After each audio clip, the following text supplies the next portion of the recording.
혹시 이런 적 없으세요? 누군가를 처음 만났는데 대화한 지 채 몇 분도 안 됐는데 이상하게 기분이 좋아지는 거예요. 그 사람이 나를 알아봐 주는 것 같고 나한테 관심이 있는 것 같고 뭔가 특별한 사람을 만난 느낌.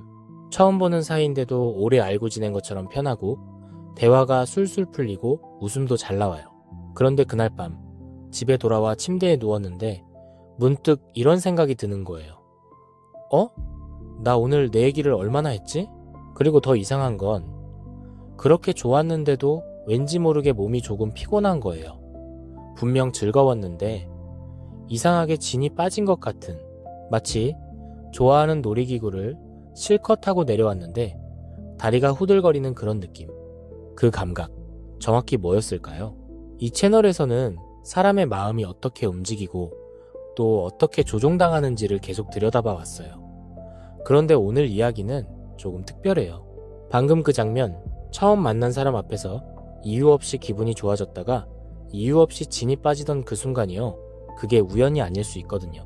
어떤 사람들은 그 몇 분 안에 당신도 모르는 사이에 아주 구체적인 작업을 끝내놓습니다. 그것도 아주 능숙하게요. 왜냐하면 그 사람은 그 작업을 처음 해보는 게 아니거든요. 당신을 만나기 전에도 수많은 사람에게 똑같은 걸 반복해왔어요. 그런데 그 작업이 너무 매끄럽게 이루어지기 때문에 당하는 사람은 당했다는 사실조차 눈치채지 못해요. 오히려 고마워하죠. 좋은 사람 만났다고. 오늘은 그 몇 분 동안 실제로 무슨 일이 벌어지는지 아주 천천히 뜯어볼 거예요. 누군가와 처음 마주 앉았다고 해봐요. 커피 한 잔 시키고 이제 막 인사를 나눈 참이에요. 아직 서로 이름 정도밖에 모르는 사이죠. 그런데 그 사람이 당신을 딱 보더니 이렇게 말하는 거예요. 저는 딱 보면 알아요. 진짜 괜찮은 사람인지 아닌지. 그쪽은 흔치 않은 사람이네요. 요즘 이런 사람 진짜 드물어요. 기분이 어때요? 좋죠? 당연히 좋아요. 만난 지 3분 만에 나를 알아봐주는 사람이라니. 게다가 아무한테나 하는 말이 아니라 흔치 않은 사람이라잖아요. 나만 특별히 뽑힌 것 같은 기분. 그런데 하나만 짚고 넘어가요. 그 사람은 당신에 대해 아무것도 모릅니다. 당신의 직업도, 성격도, 살아온 이야기도, 어떤 가치관을 가졌는지도 아무것도 들은 게 없어요. 그런데 어떻게 당신이 흔치 않은 사람인지 알까요? 무엇과 비교해서 흔치 않다는 걸까요? 그 사람 입장에서 이 칭찬은 당신에 대한 평가가 아니에요. 미끼예요. 상대를 빠르게 무장 해제시키는 가장 값싼 도구. 이걸 심리학에서는 러브 바밍, 우리말로 하면 애정 폭격이라고 부릅니다. 관심과 칭찬을 짧은 시간에 쏟아부어서 상대의 판단력을 마비시키는 기술이에요. 처음 보는 강아지한테 간식을 한 움큼 던져주는 것과 비슷하죠. 강아지는 그 사람이 누군지, 좋은 사람인지 나쁜 사람인지 따지지 않아요. 손에 든 간식을 보고 그냥 꼬리를 흔들죠. 근사한 칭찬을 받은 당신의 뇌도 그 순간 딱 그렇게 반응한 거예요. 그리고 여기엔 아주 영리한 계산이 하나 더 숨어 있어요. 이렇게 먼저 큰 호의를 받으면 사람은 무의식적으로 빚진 기분이 들거든요. 나도 뭔가 돌려줘야 할 것 같은. 그래서 그 사람이 던진 칭찬 한마디에 당신은 앞으로 몇 시간 동안 그 사람에게 관대해지기로 자기도 모르게 계약을 맺어버린 거예요. 근데 여기까지는 그냥 좀 사교적인 사람일 수도 있잖아요. 칭찬 잘하는 사람 세상에 많으니까요. 문제는 그 다음이에요. 대화가 이어져요. 분위기가 좋으니까 당신도 마음을 조금 열게 되죠. 요즘 힘든 일이 있었다고 조심스럽게 이야기를 꺼내요. 회사에서 있었던 일, 마음고생했던 일. 사실 아무한테나 하는 얘기는 아닌데 이 사람은 왠지 들어줄 것 같아서요. 그런데 두세 마디 하기도 전에 상대가 이렇게 받아쳐요. 아, 그거요? 저는 그거보다 훨씬 심했어요. 제가 예전에 겪은 건 진짜 상상도 못할 거예요. 들어보실래요? 그리고 대화의 주인공이 순식간에 바뀌어 있어요. 분명 당신의 힘든 이야기로 시작했는데 어느새 그 사람의 무용담을 듣고 있는 거예요. 그 사람이 얼마나 대단한 시련을 겪었는지, 그걸 얼마나 멋지게 이겨냈는지. 당신은 어느새 고개를 끄덕이는 청중이 되어 있고요. 조금 전까지 위로받고 싶었던 당신의 마음은 갈 곳을 잃고 조용히 접혀버렸어요. 이 사람 머릿속에서 벌어지는 일은 이래요. 당신의 고통은 그 사람에게 공감의 대상이 아니라 자기 이야기로 넘어가기 위한 발판일 뿐이에요. 당신이 힘들었다는 얘기는 곧바로 나는 더 힘들었다로 덮어야 하는 도전장처럼 들리는 거죠. 대화라는 무대에서 조명은 언제나 자기 위에만 있어야 하거든요. 그래서 다른 사람이 잠깐이라도 그 조명을 가져가면 반사적으로 낚아채웁니다. 심지어 그게 슬픔이나 아픔이라 해도요. 보통 사람은 상대가 힘든 얘기를 하면 조명을 잠시 넘겨주고 그 사람을 비춰줘요. 그게 공감이니까요. 그런데 이 사람들은 그 조명을 넘겨주는 그 몇 초를 견디지 못해요. 사람은 자기 고통을 진심으로 들어주는 사람 앞에서 편안함을 느끼고 자기 고통마저 상대의 자랑거리로 바뀌는 걸 지켜본 뒤에는 이유 모를 허전함을 느낍니다. 오늘 밤 당신이 느낄 그 허전함의 첫 번째 조각이 사실 바로 이 순간 만들어진 거예요. 이쯤 되면 뭔가 이상하다는 걸 눈치챘을까요? 세 번째 장면은 좀 더 미묘해요. 그리고 어쩌면 오늘 이야기에서 가장 중요한 장면일지도 몰라요. 대화 중에 종업원이 주문을 잘못 가져왔다고 해봐요. 흔히 있는 일이죠. 커피를 잘못 내왔다거나 주문이 하나 빠졌다거나. 그런데 당신 앞에 있던 그 사람의 표정이 순식간에 바뀌어요.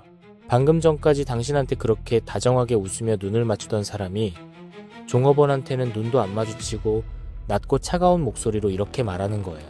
이거 제가 시킨 거 아닌데요. 일을 이렇게 하시면 안 되죠. 기본 아니에요? 그 온도차가 너무 커서 당신은 순간 움찔해요. 등골이 살짝 서늘해지죠. 방금 그 사람 맞아? 종업원이 연신 사과하고 자리를 뜨면 그 사람은 또 아무 일 없었다는 듯 당신한테 환하게 웃어요. 죄송해요. 제가 좀 예민하죠? 그쪽 앞이라 더 잘해주고 싶어서 그래요. 이 마지막 말까지 얼마나 매끄러운지 보세요. 여기서 당신이 본 건 아주 중요한 장면이에요. 그 사람에게 사람은 두 종류로 나뉘거든요. 자기한테 쓸모가 있는 사람과 자기보다 아래에 있다고 여기는 사람. 당신한테 웃는 건 아직 당신이 첫 번째 칸에 있기 때문이에요. 종업원한테 차가운 건 그 사람을 두 번째 칸에 넣었기 때문이고요. 누군가의 진짜 얼굴을 보고 싶으면 그 사람이 나를 어떻게 대하는지가 아니라 자기한테 아무 이득도 줄 수 없는 사람을 어떻게 대하는지를 보면 됩니다. 나를 향한 다정함은 언제든 연기일 수 있어요. 그런데 자기한테 아무 이득이 없는 사람을 대하는 태도에는 그 사람의 진짜 온도가 숨김없이 드러나거든요.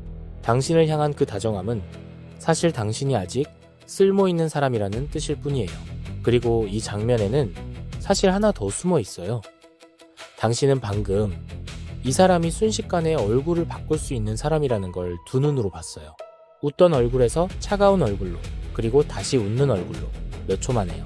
그 말은 언젠가 당신도 두 번째 칸으로 넘어가는 날 종업원이 받았던 바로 그 얼굴을 당신이 마주하게 된다는 뜻이거든요. 지금 당신을 비추는 그 따뜻한 조명은 스위치 하나로 언제든 꺼질 수 있는 조명이에요. 그리고 그 스위치는 당신 손에 없어요. 오직 그 사람 손에만 있죠. 자, 네 번째. 이번엔 대화의 흐름 자체를 잘 봐주세요. 당신이 뭔가 의견을 얘기해요. 요즘 본 영화가 별로였다든가 어떤 뉴스에 대한 생각이라든가 그냥 가벼운 잡담이에요. 그런데 상대가 이렇게 말해요. 그렇게 생각할 수도 있는데 그건 그쪽이 아직 잘 몰라서 그래요. 원래 진짜 아는 사람들은 다르게 봐요.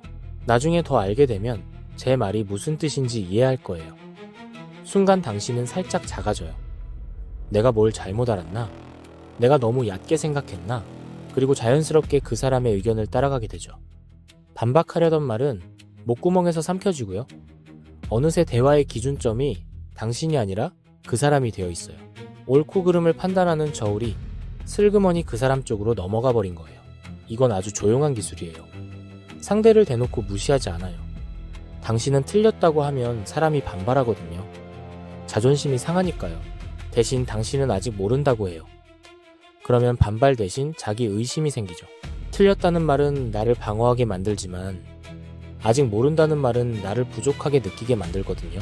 그 순간 상대는 자연스럽게 위로 올라가고 당신은 배우는 사람의 자리로 내려가요. 이렇게 만난 지 얼마 되지도 않은 사이에서 위아래가 만들어지면 이후의 관계는 계속 그 기울기 위에서 흘러가게 됩니다. 한번 아래쪽으로 정해진 자리는 시간이 지날수록 바꾸기 어려워져요. 사람은 한번 낮은 자리에 서면 그 자리가 원래 자기 자리인 줄 알고 익숙해지거든요. 그리고 나중엔 그 사람의 인정을 받아야만 자기가 괜찮은 사람인 것처럼 느끼게 되죠. 근데 아까 그 장면들에서 하나 빠뜨린 게 있어요. 아주 중요한 건데요. 이 모든 게 벌어지는 동안 당신 기분은 어땠냐는 거예요. 이상하죠? 조명을 뺏기고 은근히 아래로 눌리고 무장 해제당했는데도 그 자리에 있는 내내 당신은 그렇게까지 불쾌하지 않았어요. 오히려 어떤 순간엔 이 사람 참 매력있다고 느꼈을 수도 있어요. 뭔가 카리스마 있고 자신감 넘치고 대화를 이끌어가는 사람이라고요. 왜 그럴까요? 여기에 나르시시스트의 가장 무서운 부분이 숨어 있거든요. 그리고 이게 오늘 이야기의 진짜 핵심이에요. 이 사람들은 누르기만 하지 않아요. 만약 계속 누르기만 했다면 당신은 벌써 자리를 떴을 거예요. 이 사람들은 눌렀다가 다시 올려줘요. 그쪽은 흔치 않은 사람이에요 라고 띄웠다가 아직 잘 몰라서 그래요 라고 눌렀다가 또 갑자기 그래도 그쪽이니까 이런 얘기까지 하는 거예요. 아무한테나 안 해요 라고 특별 대우를 해줘요. 올렸다가 내렸다가 다시 올렸다가 이 오르내림이 반복되면 사람의 마음은 그 사람의 인정 한마디에 매달리기 시작해요. 아까 눌렸던 그 순간의 서운함을 방금 받은 이 칭찬 한마디로 보상받고 싶어지거든요. 그래서 그 다음 칭찬을 기다리게 되고 그 칭찬을 받으려고 더 애를 쓰게 돼요. 이걸 조금 더 정확히 설명하면 이래요. 사람은 항상 잘해주는 사람보다 잘해줬다 안 해줬다 하는 사람에게 훨씬 더 강하게 매달립니다. 예측할 수 없는 친절이 예측 가능한 친절보다 중독성이 강하거든요. 매번 똑같이 잘해주면 그 친절은 당연한 게 돼서 감흥이 사라져요. 그런데 잘해줄지 안 해줄지 모르면 사람의 마음은 그 불확실함 앞에서 계속 긴장하고 계속 갈구하게 돼요. 도박에 빠지는 원리랑 똑같아요. 매번 돈을 따면 재미없어요. 딸지 잃을지 모르니까 손을 못 대는 거죠. 나르시시스트의 첫인상이 그렇게 강렬하게 남는 이유가 바로 이거예요. 그 사람은 당신에게 확실한 좋음이 아니라 불확실한 좋음을 줬거든요. 그리고 사람의 뇌는 불확실한 보상 앞에서 가장 뜨겁게 반응합니다. 그날 밤 침대에 누워서 이유 없이 진이 빠졌던 이유가 바로 이거예요. 당신은 몇 시간 동안 오르락 내리락하는 그 사람의 기분을 살피고 인정을 갈구하고 대화의 조명을 뺏기지 않으려 애쓰고 눌릴 때마다 다시 올라오기를 기다리느라 자기도 모르게 온 신경을 곤두세우고 있었던 거예요. 그건 즐거웠던 게 아니에요. 긴장하고 있었던 거죠. 겉으로는 웃고 있었지만 속으로는 계속 그 사람의 눈치를 살피며 시험대 위에 서 있었던 거예요. 그러니 몸이 지칠 수밖에요. 지금까지 본 4개의 장면을 다시 한번 떠올려 볼게요. 만난 지 1분 만에 당신을 특별하다고 띄워주는 사람, 당신의 고통마저 자기 이야기로 가져가는 사람, 자기보다 약한 사람 앞에서 얼굴이 순식간에 바뀌는 사람, 그리고 당신을 은근히 아래에 세우면서도 이상하게 매력적으로 느껴지게 만드는 사람. 이 4가지가 한 사람 안에서 동시에 보인다면 당신이 느낀 그 좋은 기분은 우연이 아니에요. 아주 익숙하게, 아주 여러 번 반복해온 손놀림으로 설계된 첫인상이었을 가능성이 높아요. 당신이 특별해서 그렇게 대접받은 게 아니라 그 대접 자체가 그 사람의 정해진 각본이었던 거예요. 그렇다고 처음 만난 사람마다 의심하며 살라는 얘기는 아니에요. 그건 오히려 당신을 지치게 하고 세상을 온통 회색으로 만들어버리니까요. 좋은 사람은 분명히 많고 진심으로 당신을 알아봐주는 사람도 분명히 있어요. 대신 딱 하나만 기억해두세요. 누군가를 처음 만나고 헤어진 그날 밤 침대에 누웠을 때 당신 몸과 마음이 어떤 상태인지를요. 좋은 사람을 만났을 땐 마음이 편안하게 채워지는 느낌이 들어요. 대화를 곱씹으면 따뜻해지고 내일 또 보고 싶어지죠. 그런데 이상하게 진이 빠지고 내가 오늘 무슨 얘기를 했는지 잘 기억나지 않고 온통 그 사람 이야기뿐이었던 것 같고 그 사람 눈치를 보느라 바빴던 것 같다면 그 피로감이 당신에게 뭔가를 조용히 말해주고 있는 거예요. 머리보다 몸이 먼저 아는 거죠. 그러니까 오늘부터는 사람을 볼 때 그 사람이 나를 얼마나 기분 좋게 해줬는지 말고 그 사람과 헤어진 뒤에 내가 나로 온전히 남아있는지를 봐주세요. 이건 오늘 당장 해볼 수 있는 아주 작은 관찰이에요. 누군가를 만나고 온 날 딱 1분만 스스로에게 물어보는 거예요. 나 지금 채워졌나? 아니면 비워졌나? 진짜 좋은 사람은 함께 있을 때 당신을 특별하게 만들려고 애쓰지 않아요. 함께 있어도 당신이 그냥 당신인 채로 편안하게 있게 해주죠. 당신을 무대 위에 세워두고 시험하는 게 아니라 그냥 옆자리에 같이 앉아 있어주는 사람이요. 이 이야기가 마음에 남았다면 다음에 또 이런 마음의 작동 원리를 함께 들여다볼 수 있게 남겨두세요.